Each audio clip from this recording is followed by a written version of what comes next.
봄날의 햇살 같은 사람들, 길이 끝나는 곳에 누군가가 길이 돼주는 사람이 있으면 좋겠어요. 그게 이제 정호승 씨가 시에서, 봄길이라는 시에서 길이 끝나는 곳에 누구는 길이 돼준 사람이 있다. 그게 바로 당신입니다. 봄길이라는 시에서 이렇게 얘기했죠. 우리 서로 이렇게 어려운 때 봄길이 돼주시고요. 서로 간에 봄날의 햇살 같은 사람이 됐으면 좋겠어요. 여러분 서로에게 복된 주일이 되길 주의 이름으로 간절히 축원합니다. 목회의 시간들이 지나가면서 또한 신앙의 연륜이 조금 쌓아가면서 절실히 느껴지는 것이 있다면 우리 신앙은 절대 사변적이거나 그저 교조주의에 그치는 것이 아니라는 점입니다. 오히려 우리 신앙은 마치 고개사가 공중에서 아슬아슬하게 줄을 타는 것과도 같은 때론 긴장의 연속이며 거친 광야길을 걸어가는 것과도 같습니다. 다시 말해서 신앙의 삶은 피튀기는 전쟁터에서 믿음으로 하루하루 버티고 있는 실존의 현장인 것입니다. 그래서 그곳에서 누가 더 오래 그것도 품이 있고 우아하게 더 견뎌내고 결국엔 누가 최후의 승리를 차지하느냐 거기에 있는 것입니다. 그래서 양강모란 사람이 쓴 갈등 게임처럼 즐겨라는 책을 보면 저자는 인생은 B와 D 사이의 C다. 다시 말해서 인생은 출생과 죽음 사이의 갈등의 연속이다. 갈등에 대한. 사실 이 말은 일전에 우리 실존주의 철학자 샤르트르가 인생은 B와 D 사이의 바로 C, 바로 우리가 말하는 초이스다.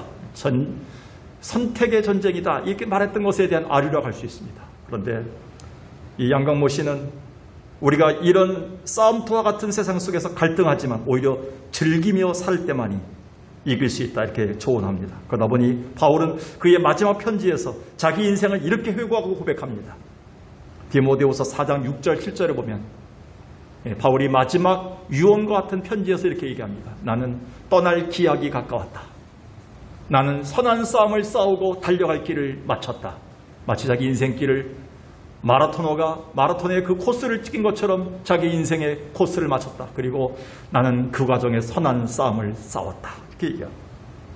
여하튼 우리가 사는 세상은 장미꽃을 뿌려놓은 탄탄대로가 아닌 훨씬 더 삭막하고 매 순간 긴장해야 하는 영적 싸움의 전쟁터입니다. 그렇다면 하나님은 전쟁터와 같은 이 세상에 우리를 왜 두었을까요?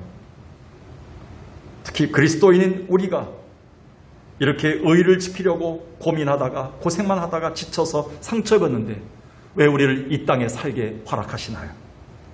그런 면에서 윌슨 토저가 쓴 세상에 무릎 꿇지 말라는 책은 우리에게 답이 될 수 있습니다. 이 책은 저자가 세상에서 지치고 실패한 엘리야가 로뎀나무 밑에 와서 나 혼자 남았습니다. 하나님 저를 죽여주십시오 라고 푸념할 때 하나님이 아직 바알에게 무릎 꿇지 아니한 7,000명을 내가 남겨두었다고 말씀하신 데서 모티브를 넣어서 이 책을 썼습니다. 저자는 그리스도인이라면 세상에 타협하지 말고 반드시 이겨야 하는데 그러기 위해서는 자꾸 세상과 비교하게 되면 우울증이 생기고 세상과 비교하게 되면 자꾸 병이 생기는데 거기서 우리는 예수 그리스도와만 비교하며 살아야 된다. 그것은 우리가 주님과 비교하면 비교할수록 점점 더 모세처럼 온유하고 겸손해져서 주님을 닮아갈 수 있기 때문이다. 이렇게 얘기합니다. 그가 했던 이 책에 썼던 글 중에 이 글이 마음에 와닿습니다. 그것은 그리스도인들은 하나님의 군사이기 때문에 이 세상을 놀이터가 아닌 전쟁터로 여겨하며 이 가증한 세대를 향해 탄식해야 된다. 이런 말을 도전합니다. 그렇습니다. 하나님은 우리가 사는 이 세상을 전쟁터라고 얘기합니다. 그런데 이 전쟁터에서 오히려 주님 닮은 성숙한 자로 만들어지기를 원하시는 것이 하나님의 속마음이라는 거예요. 그래서 때마다 주님 바라보고 살도록 우리를 광야로 몰아놨습니다. 광야는 하늘만 보입니다. 광야는 하늘의 별만 보입니다. 광야는 들판 보입니다. 거기서 하나님만 바라볼 수 없다는 것입니다. 그러면서 우리는 점점 주님 닮은 사람으로 만들어가게 하셨다는 겁니다. 그래서 로버트 맥체인 선교사, 젊은 날에 요절한 로버트 맥체인 선교사는 이런 소중한 말을 남겼습니다. 우리에게 있어서 예수 그리스도를 닮아가는 재능보다 더 귀한 재능은 없다. 요즘 재능 많은 사람들이 많아요. 근데 교회에 도움이 안 될 때가 많아요. 가정에 도움이 안 될 때가 많아요. 친구 관계에 도움이 안 될 때가 많아요. 그 재능이 자꾸 교만이 되기 때문에. 그러나 예수 그리스도를 닮아가는 재능이 많을수록 하나님의 교회 공동체나 우리의 삶에 덕을 세울 수 있음을 로버트 맥체인 선교사는 그렇게 얘기했습니다.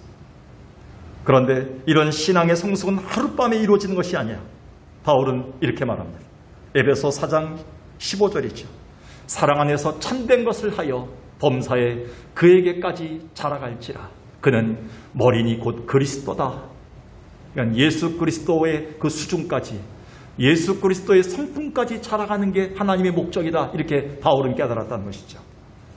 그래서 즉 인생의 광야에서 우리가 처절하게 싸우다 보면 궁극적으로 우리는 예수 그리스도를 닮아가게 되어 있다는 것입니다. 그런 면에서 오늘 본문에 나오는 모세의 이야기는 소중한 교훈입니다. 모세처럼 숱한 광야 생활과 굴곡의 사건들을 겪은 자가 또 어디 있나요? 그렇다고 해서 그가 그런 인생의 전쟁터에서 아주 포악한 괴물로 만들어진 게 아니라 오히려 하나님 쓰시기에 아주 성숙한 합당한 주님 닮은 자로 만들어진 것입니다. 그 중에 오늘 우리가 다룰 본문은 모세가 하나님 보시기에 성숙한 자로 평가받게 된 결정적인 사건을 기록하고 있습니다. 알다시피 모세는 아내 십보라가 자기보다 먼저 죽었습니다. 그때 이방의 구스 출신의 여인, 이디오피아 출신의 여인을 아내로 맞습니다. 근데 이 일로 모세의 누인 미리암과 형 아론이 거세게 비난하고 심한 말로 공격하며 상처를 줍니다. 이때 모세의 상처와 아픔은 누구보다 컸을 건데 그럼에도 모세는 그들과 맞서 싸우지 않습니다. 하나님의 대리임에도 쉬 복수하거나 저주하지 않습니다. 놀랍게도 그 이후에 하나님은 이 모든 상황에 개입하셔서 깔끔하게 처리해 주십니다. 그리고 모세를 높여주시고 이런 극찬까지 해주십니다. 민수기 12장 3절과 7절을 보겠습니다. 이 사람 모세는 온유함이 이 땅의 어떤 사람보다 더하도다. 그리고 7절에 이 사람은 우리 민족뿐만 아니라 우리 가정과 모든 사람들에게 충성된 사람이다. 신실한 자다. 이렇게 평가해 주고 있습니다. 이것보다 더 큰 주님의 평가가 있을까요? 여기에는 지금 힘든 세상을 살아가는 우리에게 주실 영적 교훈이 담겨져 있습니다. 그렇다면 우리가 그럼에도 이 세상에서 온유를 택해야 되는 이유가 뭘까요? 첫 번째는 하나님께 모든 것을 의탁해야 하기 때문입니다. 하나님께 모든 것을 맡겨야 하기 때문에 우리는 온유를 택해야 된다는 겁니다. 사람이 되게 비방이나 비난을 받게 되면 어떻게 되나요? 의뢰 가장 먼저 나오는 것이 자기 변명입니다. 그리고 자기 방어 기제들이 발동합니다. 어떤 사람은 격하게 나와요. 어떤 사람은 천천히 나와요. 자기 방어 기제들이 막 출동합니다. 근데 그렇게 하다 보면 득보다 실이 더 많을 경우가 있어요. 사실 모세의 경우를 보면 누이 미리암과 형 아론이 모세가 이방 여인과 결혼함으로 죄가 가문에 들어오고 이스라엘 공동체의 순결함이 훼손된 것을 우려해서 비난하고 반대한 것은 있지만 사실 그 배후에 숨겨진 또 다른 동기가 있었어요. 오늘 성경 2절에서 그걸 볼 수가 있어요. 그들이 이르되 미리암과 아론이죠. 여호와께서 어떻게 모세와만 말씀하셨느냐? 우리와도 말씀하지 아니하셨느냐 하며 여호와께서 이 말을 들으셨더라. 이 말이 뭡니까? 질투심이에요. 하나님이 어떻게 모세와만 대화하시고 우리에게는 어떤 대화도 안 하시고 우리하고 상대도 안 하는데 어떻게 모세만 사랑해 주느냐? 이 영적인 어떤 질투심, 어떤 지도자로서의 질투심이 나온 거예요. 왜냐하면 미리암도 여선지자였고요. 그리고 아론도 제사장이었습니다. 그럼에도 불구하고 하나님은 모세만 상대하는 것, 모세만 대면하는 것을 그들이 보고 질투심이 생겼다는 것이죠. 여하튼 모세는 이러한 형제자매로부터 비난에 직면했을 때 그것도 자기의 상한 심령을 감싸주지는 못할 망정 혈육을 비방하는 것을 넘어 하나님에까지 원망이 미치는 것을 보면서 얼마나 힘들었나요? 아마 우라와 분노가 치밀었을 겁니다. 그런데 중요한 것은요, 모세가 그 자리에서 형과 누이에 맞서 싸우거나 공격하지 않았다는 겁니다. 왜 그랬을까요? 아마 모세가 미디안 광야와 출애굽의 숱한 과정들을 거치면서 터득한 것이 하나 있었기 때문에 그 어느 것도 하나님의 일에는 사람이 해결할 수 없다는 것을 깨달았다는 거예요. 즉 모세는 하나님의 백성들에게 발생한 모든 일들은 그동안 겪으면서 그럴 때마다 그가 잠잠하고 그럼에도 그 모든 것을 다 주권자 하나님께 맡길 때여야 깔끔하게 처리해 주신 하나님을 만났기 때문입니다. 그것은 물론 억울한 상황을 만났을 때조차도 구차한 변명과 자기 방어보다는 모든 문제를 하나님께 가지고 나와 맡길 때 오히려 통쾌하게 처리해 주시는 하나님을 경험했기 때문입니다. 이게 온유의 본질이에요.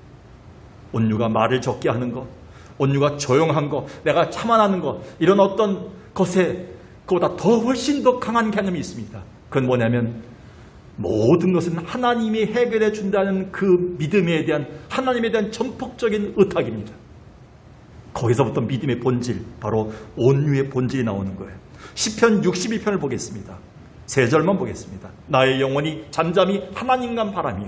얼마나 힘들었습니까? 시편 기자가 억울하고 억장이 무너지고 오해를 받는 상황입니다. 근데 나의 영혼이 잠잠히 하나님만 바라며 하나님께로만 구원이 온다.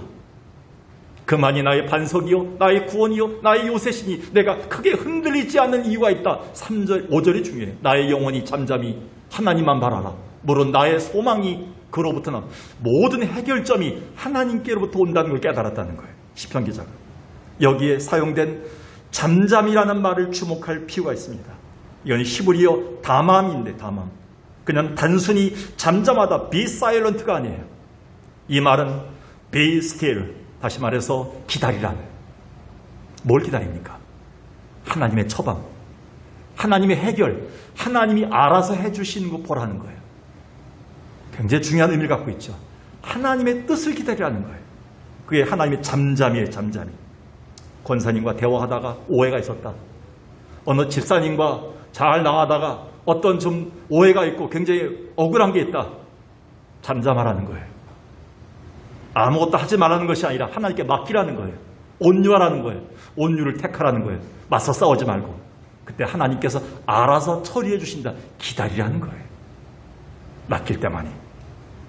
그래서 전도서 5장 2절에서 솔로몬은 이렇게 얘기했습니다. 너는 하나님 앞에서 함부로 입을 열지 말라.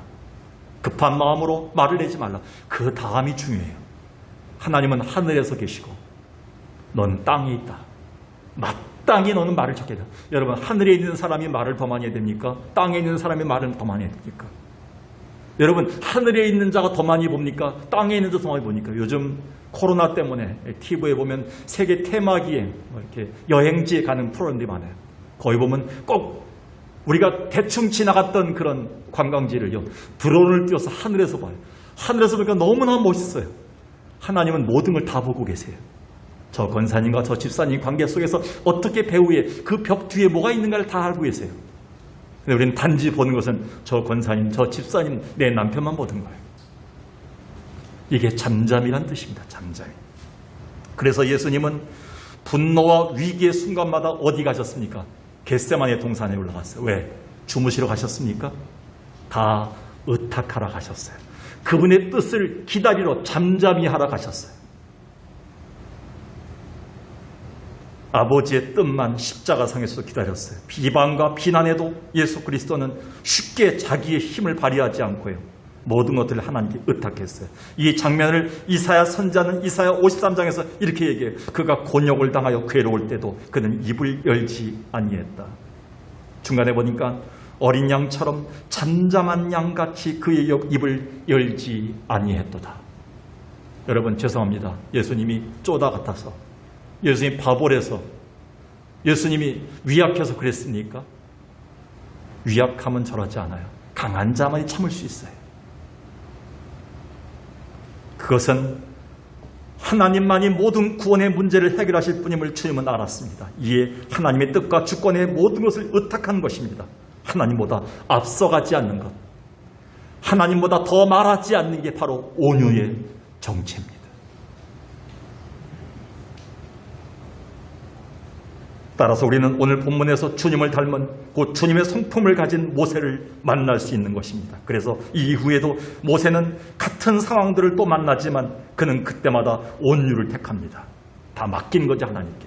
민수기 14장 이후에 보니까 정탐꾼 사건으로 인해서 마음이 갈라지고 상처를 받습니다. 그 중에 한 공동체가 전부 봉기해갖고요, 애굽으로 돌아가자고 얘기합니다. 이 말은 굉장히 위험한 말이죠. 위기죠. 이때 모세와 아론이 어떻게 했습니까? 하나님께 엎드렸습니다.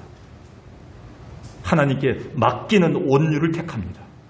사랑하는 여러분, 오늘 우리가 그럼에도 모든 것을 주님께 의탁하는 온유를 택하는 자 되길 주의 이름으로 간절히 축원합니다. 두 번째는요, 주님 닮은 성숙한 자로 만들어져야 하기 때문입니다. 이후에 누이 미리암은 모세를 비방한 일로 인해 불치병에 걸립니다. 아마 미리암이 이 병에 걸린 것은 그녀가 이 일을 주도적으로 했기 때문이라고 추측이 됩니다. 민수기 12장 1절에 보니까요, 모세가 구스 여자를 취하였으니, 이 구스 여자는 피부가 까마잡잡한 아프리카 여인, 이디오피아 여인을 얘기합니다. 이것이 우리 가문에 어떻게 들어올 수 있느냐, 굉장히 분노했죠. 이 일로 그들은 분노하고 그 여자를 취한 것 때문에 비방합니다. 여기에서 미리암과 아론이 이렇게 나옵니다. 히브리 성경이나 헬라어 성경에서 앞에 나오는 그 이름이 주도자입니다. 그래서 미리암이 주도했어요. 그리고 여기 비방하다는 말은 히브리어 다바르란 말의 그 변형입니다. 다바르란 말은 뭐냐면 여성형 주어를 썼습니다. 여성형 주어. 그러니까 여자들이 주도했다는 거예요, 여기서. 그러니까 미리암이 주도한 거죠. 그래서 미리암에게만 불치병이 옵니다. 저는 이 말씀 보면서 한편으로 두려웠어요. 미리암의 발병이 두려운 게 아니라 우리가 내뱉은 말과 우리의 행동에 대해서 하나님이 굉장히 관심이 많다는 거예요. 들으신다는 거예요. 보신다는 거예요. 드론보다 더 높은 곳에서. 민수기 12장 2절에 보니까 여호와께서 이 말을 들으셨더라. 그리고 그 이후의 사건, 정탐꾼 사건에서도 민수기 14장에서 이스라엘 자손이 하나님을 원망합니다. 모세를 원망한 것이 아니라 하나님의 방법까지도 원망합니다. 삿대질합니다. 근데 그 원망하는 말을 내가 들었노라. 28절에 더 두렵습니다. 너의 말이 내 귀에 들린 대로 내가 너에게 행하겠다. 우리는 메뚜기 같다.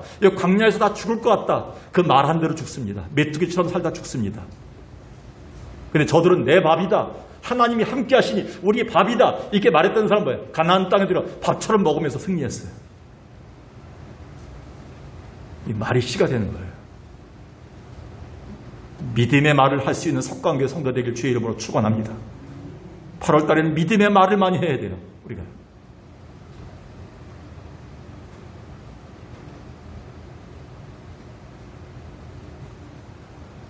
이 이유는 뭘까요? 누이 미리암과 아론 그리고 또한 이스라엘 백성들이 미성숙했기 때문에 그런 거예요. 그런데 본문의 모세를 보십시오. 모세는 자기 누이가 처한 이런 아픔과 괴로움에 대해서 고소해하거나 당연한 일이라고 말하지 않았어요. 모세는 벌어지는 그런 상황을 자기의 정당성을 부각시키기 위한 변명과 보복에 기여 삼지 않았어요. 그거 봐라. 아주 고소하다. 아주 싸다. 이렇게 얘기하지 않았어요. 모세는. 상처를 받았던 모세는 이 상황 속에서도 관용을 품었어요. 그리고 이 상황을 주 앞에 엎드려 애절하게 기도했어요. 13절에요. 모세가 여호와께 부르짖어 하나님이여 원컨대 그를 고쳐주옵소서. 이게 온유예요. 주님 닮은 모습이 나타나기 시작한 거예요. 위기의 순간에 주님 닮은 모습이 나타나야 돼요. 위기의 순간에 마귀 닮은 게 나타나면 안 되는 거죠.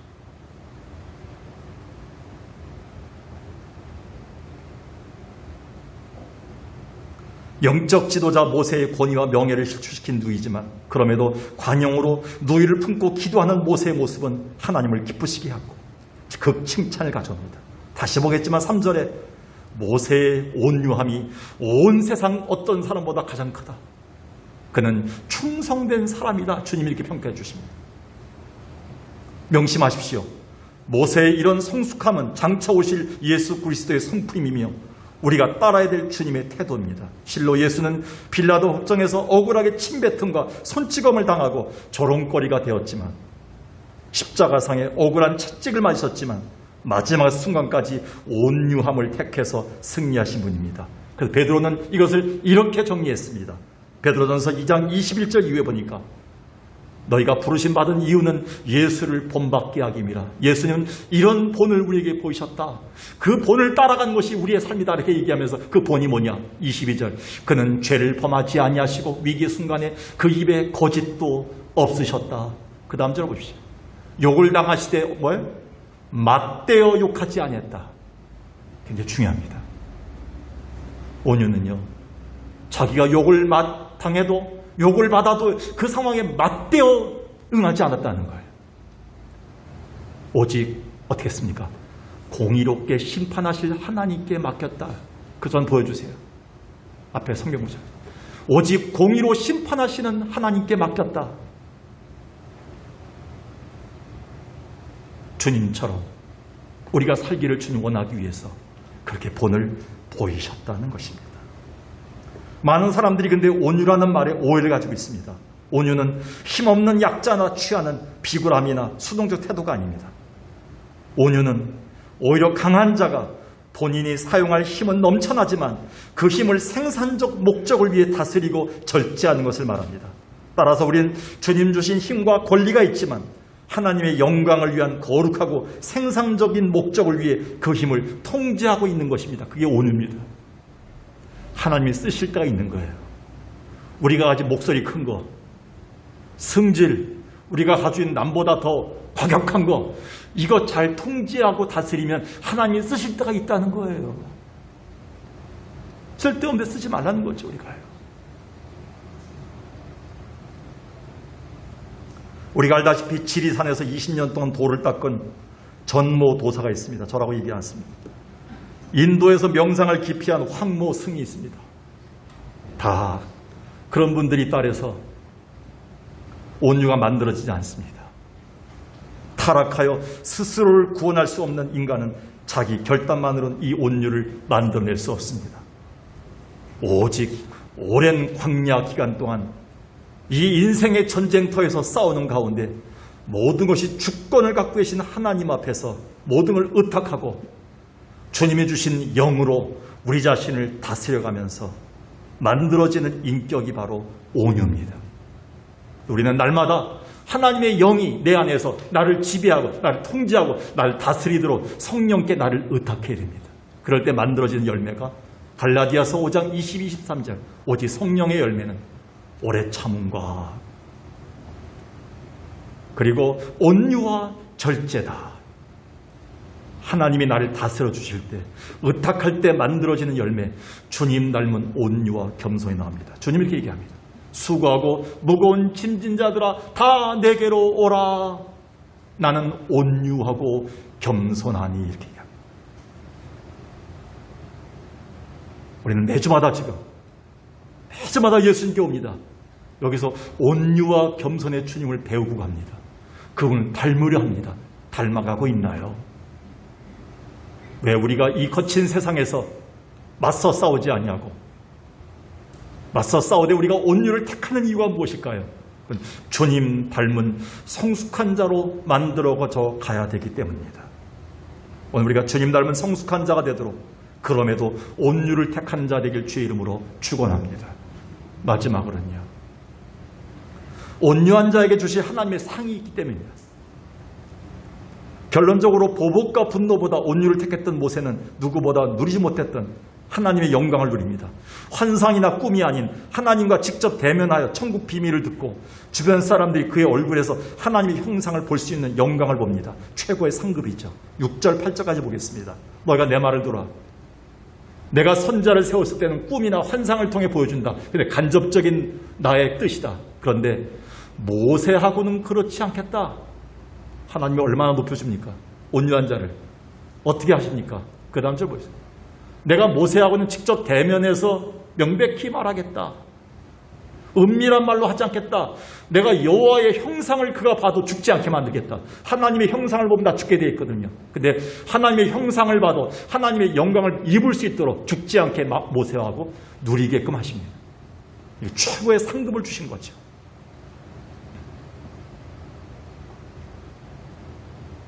이것뿐 아닙니다. 하나님은 온유를 택한 모세의 영적 권위를 이렇게 높이십니다. 11절 보겠습니다. 아론이 이에 모세에게 이르되 슬프도다 내 주여 우리가 어리석은 일을 하여 죄를 지었으나 청하건대 그 벌을 우리에게 돌리지 마소서. 여기에 슬프도다 내 주여, 이걸 하나님께 기도한 게 아니에요.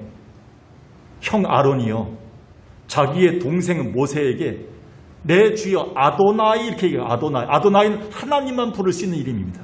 그리고 앞에 슬프도다는 말이 히브리어로는 제발, 비라는 말로 되어 있습니다. 제발. 이 말은 간청하건대 please 나를 제발 도와주세요. 그 다음 절 나오죠. 그 벌을 우리에게 돌리지 마소서. 하나님만이 할 수 있는 것을 모세에게 기도합니다. 결국 하나님은 모세의 영적 권위를 높여주신 것입니다. 여러분, 내가 이 교회에서 이만큼 대접받아야 되는데, 내가 우리 가정에서 자녀들 앞에서 이렇게 아버지로서 엄마로서 대접받아야 되는데 부모로서 그렇게 아무리 핸들 대접받습니까? 이거는 하나님이 높여주실 때만이 가능한 거예요. 하나님이 놀랍게도 우리의 위치를 높여주실 날이 있어요.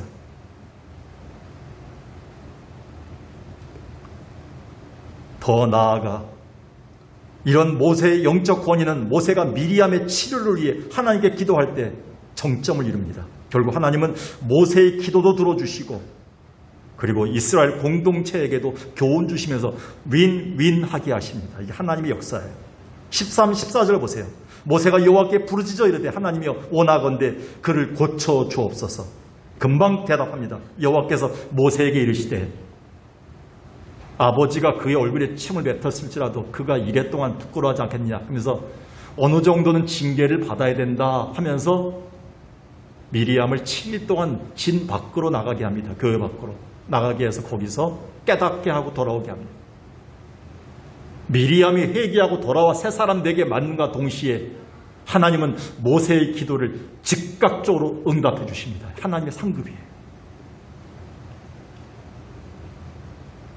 그래서 이 광경을 봤던 베드로는 베드로의 마지막 편지 베드로전서에서 이렇게 고백합니다. 베드로전서 5장에서 하나님의 능력 많으신 손길 아래 겸손하고 다 의탁하라. 왜? 때가 되면 높여주실 날이 있다. 우리가 가족 공동체에서 자녀들 앞에서 이걸 한번 경험해야 됩니다. 엄마의 말에 왜 순종 안 했느냐? 아버지의 말인데 왜 순종 안 했느냐? 그것보다 하나님이 자녀들의 마음속에, 우리 주변 사람 마음속에 하나님이 나를 영적으로 높여주시는 순간이 있을 겁니다. 하나님이 하시는 상급입니다. 상급. 그래서 주님은 산상수훈에서 우리의 진정한 복은 주님이 주실 상급이라 하셨습니다. 마태복음 5장 5절 아시죠? 온유한 자는 복이 있나니 저희가 땅을 기업으로 받을 것이다. 갑자기 졸다가도 우리가 땅 얘기 나오면 탁 눈이 뜰 수 있어. 여기서 땅을 얻는다는 것은 우리가 흔히 말하는 부동산 개념이 아니에요. 고대 전쟁에서 승리한 자들에게 왕이 전리품들을 가지고 와서 다 부릅니다. 그리고 전쟁에 참여했던 사람들에게 하나씩 나눠줍니다. 땅도 주고 물건도 줍니다. 이게 이 말입니다. 우리 또한 인생의 전쟁터에서 분노와 싸움보다 온유를 택하고 살았다면 만왕의 왕 예수 그리스도가 물려주실 하늘의 상속뿐 아니라 그에 따른 특권이 있다는 것입니다. 즉 우리는 최후의 승리보다 최후 승리의 보좌에 앉으신 주님과 함께 누릴 영광이 더 커요. 주님과 함께 통치하게 될 그날에 온유한 자만이 주실 하나님의 능력의 특권, 그 특권이 바로 땅을 차지한다는 말로 번역되어 있습니다. 로마서 8장 18절에 그래서 이렇게 얘기합니다. 생각컨대 현재의 고난은 장차 우리에게 주실 영광과 좋게 비교할 수가 없도다. 잠시 권사님에게 오해받는 거, 잠시 옆에 사람에게 오해받고 억울함 받는 거, 그거 잘 견디고 하나님께 의탁하고 온유를 택하다 보면 하나님이 내게 주실 영광이 엄청나게 큰데 그거와 비교할 수 없다. 잠깐의 수모와 잠깐의 억울함을 견디면 영원한 하나님의 은혜가 있다. 이렇게 얘기하신 거예요. 그런데 오늘 우리가 사는 시대는 우리에게 온유를 택하라고 격려하지 않습니다. 오히려 주님과 함께 누릴 최후의 승리의 기회를 우리에게 허락하지 않습니다. 되레 치밀어 오르는 분노를 때마다 충동을 분출하라고 부추깁니다. 억울하게 살지 말고 고소하라고 합니다. 고발하라고 합니다. 같이 맞짱 뜨라고 충동합니다. 속지 마십시오. 그럼에도 성경은 계속 우리에게 이런 상황 속에도 온유를 택하라고 격려합니다. 왜? 하나님이 주실 상급이 있기 때문에 그렇습니다. 말씀 마칩니다. 지금 우리가 사는 세상은 마치 분노의 세상 같으며 신문 기사를 보면 분노와 충동을 조절하지 못한 사회를 사는 것과도 같습니다. 그럼에도 우리는 그리스도인으로서 빛으로 살아야 되는데 주님처럼 주님 닮은 성숙, 온유를 택해야 합니다. 그렇다면 우리가 그럼에도 이 세상에서 온유를 택하는 이유가 무엇일까요? 세 가지를 정리하고 가셔야 됩니다. 첫 번째, 하나님께 모든 것을 의탁해야 하기 때문입니다. 모든 문제는 하나님만이 해결할 수 있어요. 주님 닮은 성숙한 자로 만들어지기 위해서 하나님이 나를 이 숱한 광야에서 우리를 계속 놓고 키우시는 겁니다. 그리고 온유한 자에게 주신 하나님의 상급이 있기 때문에 그렇습니다. 오늘 우리가 그럼에도 주님 닮은 성숙, 온유를 택하기를 주의 이름으로 간절히 축원합니다.